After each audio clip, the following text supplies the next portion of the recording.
with you. First of all, Paris is incredible. If you're from the United States, one thing that hits you is just how awesome the buildings are here. You know, there's so much this history. You can tell the history in all of the buildings, which really is striking to see. And I'm just so happy and lucky. I'm staying right near the Roland Garros courts as well, which is incredible. To get to my hotel today, we drove right by the Roland Garros French Open courts, and now Djokovic, he gave that up to let's go Novak. Djokovic gave that French Open to Nadal, but now we're on Djokovic's home soil. Well, it's not his home soil, but you know what I mean. It's like, it's his baby. Wimbledon has become his baby. He has not lost a match there in a long time. And now he's going to play Kyrgios today. And Kyrgios has never lost. Even though he's never even come close to sniffing a Grand Slam final, he's never ever lost to Novak. They've played 2 times. And the last time they played, I remember that Kyrgios beat him pretty good. And so if he serves really well, I think, here's the thing. What start time is it? It's going to be in 1 hour. Wimbledon's starting in 1 hour, guys. But here's what I think. I think Kyrgios is going to have to blow a gasket, play a little bit below his level, which he can do. That's his history of his life. You know, the guy has underperformed, underachieved, except for these 2 weeks. I think if Kyrgios plays well and serves well, I'm not sure if Novak can beat him. I think if Kyrgios plays a great match on the grass, I think you got to go advantage Kyrgios. I don't think Novak has looked particularly sharp this Wimbledon. He started out sharp, but the last couple of matches he's gotten some slow starts. So that's one thing too. You know, you can't, if you're a Kyrgios fan, and even if Djokovic loses that first set, you certainly can't count him out. He's almost getting used to spotting his opponents a set, so you can't read too much into that. Look at this. Look at this, guys. But what I do want to say is Djokovic can't continue on with this habit of just spotting people 1 set, 2 set leads. I'm live from Paris. What am I doing there? What am I doing in Paris? So we're out here, live from Paris, baby. We're out here. We're going to play on the Roland Garros course. We're doing some training with totally obsessed tennis players. Mark Woodford's one of our coaches. Look up bonjourtennisfantasies.com. Look up bonjourtennisfantasies.com if you want to come next year. And we're going to be training totally obsessed tennis players starting tomorrow. I just got in today, and I'm walking the streets for the first time, and it's incredible, guys. It's incredible. But anyway, let's get back to the match. This is just awesome. I'm so happy to be here. Mark Woodford, the Aussie. That's right. That's right. Yeah, he's going to be one of our coaches. So anyway, let's get back to the match. It's very distracting walking around all these streets. I love it. You see the match going 5 sets. I could easily go 5 sets, Jason. The match could easily go 5 sets. It could easily go 3 sets. I mean, when Kyrgios is involved, he's such an X factor. You have no idea what he's going to do. I mean, you could see so many things happen on Kyrgios' side. You could see him just playing incredible. I could see him playing incredible, taking the racket out of Djokovic's hand, get 1 break a set, and winning 3 sets. I could see Kyrgios coming out and somehow just getting agitated and losing his temper, and I can't imagine him tanking. He's the only person I'd ever even think to consider to say this. You can't see him tanking in a Wimbledon final. But he would be the one guy ever to do it. If something bothered him enough, and stress tends to get him agitated, and then he uses, an argument, something that he feels didn't go his way, as kind of like justification for giving up. So, you know what I mean? Like, I think it's kind of like a defense mechanism when you see him start to tank. So he might get so stressed that he uses some ridiculous thing, that he makes up in his mind to get so upset that he actually would tank in a Wimbledon final. I mean, I don't see that happening, but I don't put anything past Kyrgios. He could do anything out there. That's what makes him so interesting. So he'd be the one guy ever to actually tank in a Wimbledon final. That could happen. Djokovic could play when Djokovic gets in lockdown mode, if Djokovic can bring back the Kyrgios serve and get in the rallies, if he somehow figures out a way to get Kyrgios' serve back, which he's maybe the only guy out there that I can think of that could get into such a zone to where he could actually get Kyrgios' serve back on a routine basis and get in the rallies, you could see Djokovic winning in 3 straight sets. You could see them both playing pretty good but not great, and it going 4 or 5 sets. So really, anything can happen in this match. That's what makes it so intriguing. And I'm excited if either player wins, because I think if Djokovic wins, now all of a sudden the Grand Slam race is 22 to Nadal, 21 to Djokovic, heading into the US Open, which makes things extremely interesting. If you have Kyrgios winning, now all of a sudden you have the entire tennis world just shaken up, because you're always wondering, who's the next gen going to be? Who's the next gen? Who's going to break through? And out of all people, if it's Kyrgios who breaks through, I know Medvedev has done it too, but if Kyrgios is the next one to break through and win a major, that'd be crazy, because the next gen gets a lot of flack for not performing and not being as tough as Nadal, Djokovic, and Federer, but who is? But I mean, they're working extremely hard. Those guys, you can tell, Tsitsipas, whether you like him or hate him, he's a hard worker. Lots of people, Rublev, hard worker. Lots of people we've been waiting for, Alexander Zverev. All these guys have taken tennis seriously. They've been working really hard. They've been knocking on the door, but they haven't been able to come up with a Grand Slam title.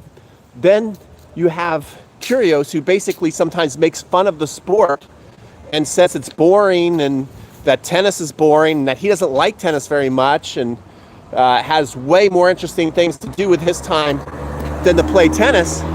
And he's the guy who ends up breaking through. That would just be so insane. So I mean, but I think it'd be good. I think it'd be good. Guys, press the like button. Thank you, Paula. Thank you. I hope Novak wins. Yeah, I mean, that's the thing. Who are you going for? Are you rooting for Djokovic to continue to make tennis history? Or are you rooting for the bad boy to shake up tennis? Tennis, obviously if Djokovic wins, it just makes it more intriguing. It's more interesting as far as for the history of the game. But he's done so much in the history of tennis. Does Djokovic really need to do more to prove himself? Not really. I mean, Djokovic doesn't need to do more to prove himself, obviously. And when Djokovic, Nadal, and Federer leave, what's going to make the sport interesting? So in a way, it's almost good for tennis. I know this sounds insane because the guy can be so disrespectful to our sport. I mean, let's face it. Kyrgios can be so disrespectful to our sport, but it can be almost good for tennis if Kyrgios breaks through, because that a lot of mainstream media is going to latch onto the story and show what a jerk he can be and how controversial he can be and how cool he can be and his genius of his shots. It will give tennis a lot of attention. So, we can go right here. But anyway, guys, let me know your thoughts. Walking around Paris here. Let me show you this street. Look how cool. Is anybody out there watching from Europe? I love your streets. I love these thin streets. Look at that.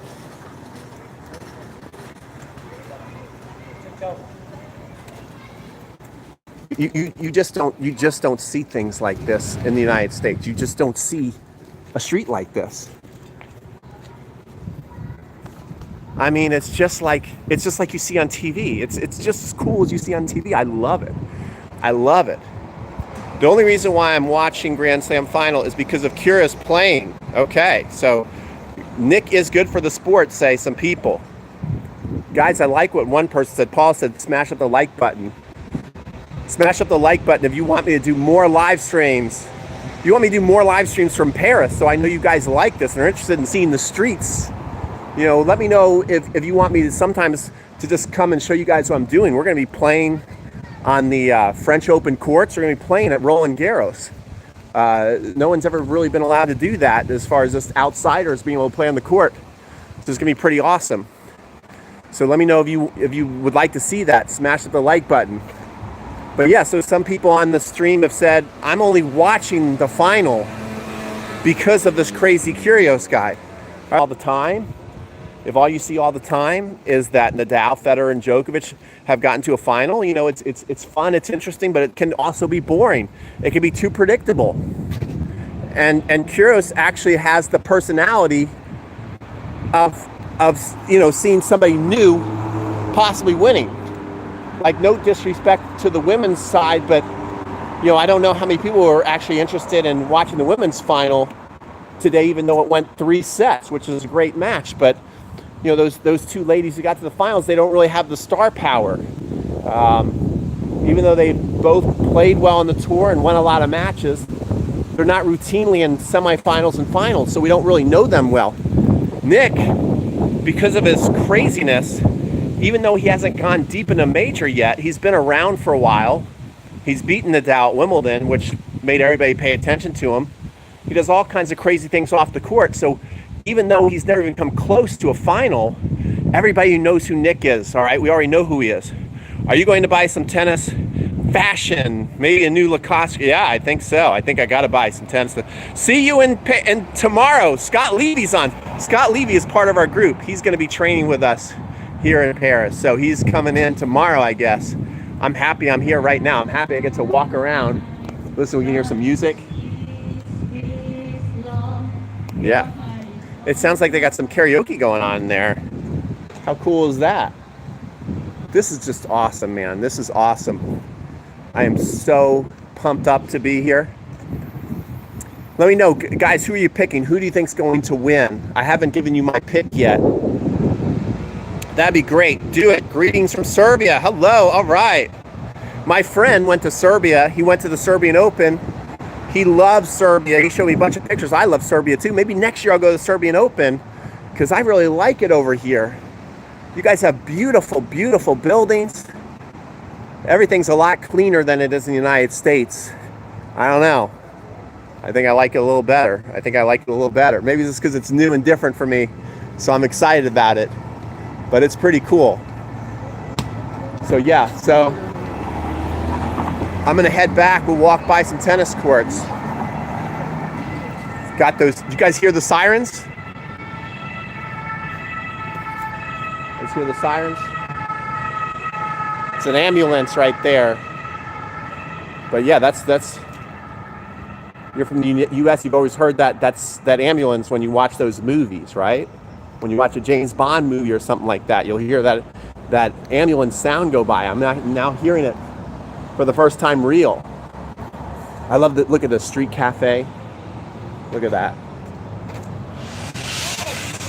That's another one of my dreams, is to have a little coffee at the street cafe. I'll definitely be stopping back here. Look at this.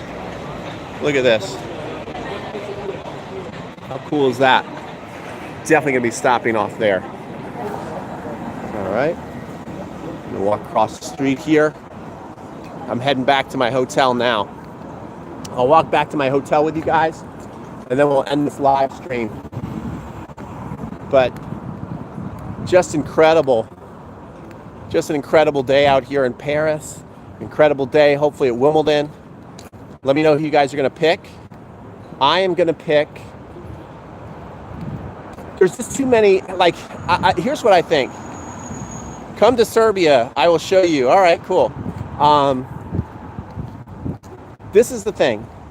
If Nick plays well, like if Nick serves amazing, there was a couple matches here at Wimbledon where he's winning 95% of points when he gets his first serve in, And he served, I think one of his matches, he was making like over 70 or 80% of his first serves. If he does something like that, you know, if he's serving 70% plus and winning 95% of his first serve points, I don't see him losing. Okay, so awesome.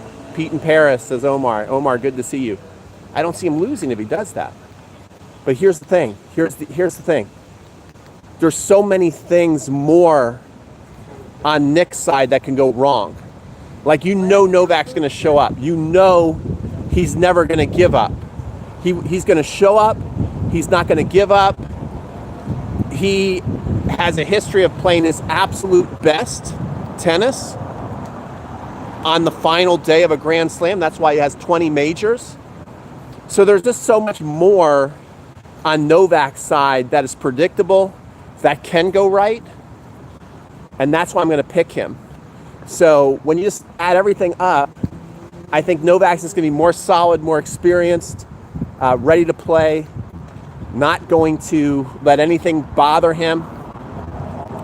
But I do think that if Kyrgios plays well, that if Kyrgios actually goes out and plays a good match, that he can take the racket out of Djokovic's hands and beat him. So I am picking Djokovic, but I will not be surprised if Kyrgios wins, because if Kyrgios plays his best, I think that is overwhelming on the grass. I think that will beat Novak, but there's just too many things going in Novak's favor.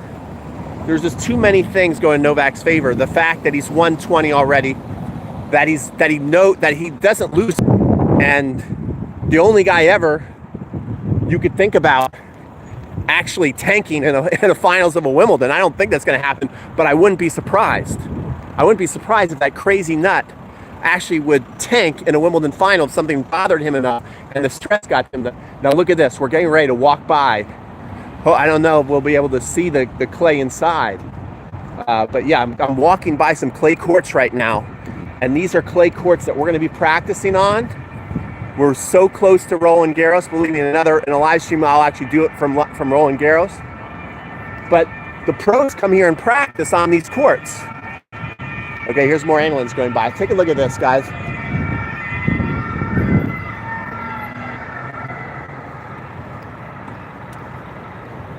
Yeah.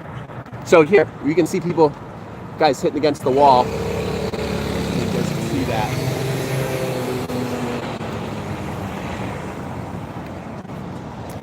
Yeah, so we're walking by some nice clay courts, guys. Some nice clay courts. Here's my hotel right here. I'm staying right there. That is called the Hotel Molitor. And that's where we're staying. Let's see if I can just lift my phone up and show you guys the courts. So look at that, Perry Bar. Look at that. Right? I'm going to lift it up and show you guys the courts.